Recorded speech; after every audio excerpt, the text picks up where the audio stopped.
Motor milik warga Silaberanti di Palembang, Sumatera Selatan dicuri dua kawanan pelaku curanmor. Aksi pelaku terekam kamera pengawas CCTV.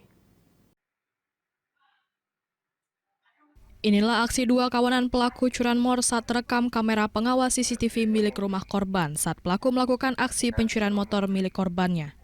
Dalam rekaman CCTV tersebut terlihat pelaku yang berjumlah 2 orang menggunakan sepeda motor ini berhenti di depan rumah korban Ahmad, warga Jalan Silaberanti, Kecamatan Seberang Ulu 1, Palembang. Pelaku yang membagi perannya masing-masing ini berperan sebagai eksekutor dan satu pelaku berperan sebagai pengawas lokasi. Modus yang dilakukan pelaku dengan cara masuk ke dalam perkarangan rumah korban dan merusak kunci kontak motor dengan kunci letter T yang sudah dimodifikasi.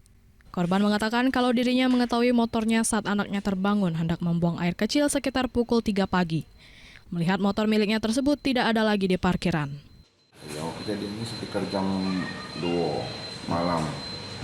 Untuk buka gembok di sini, gembok pagar ini langsung dibuka.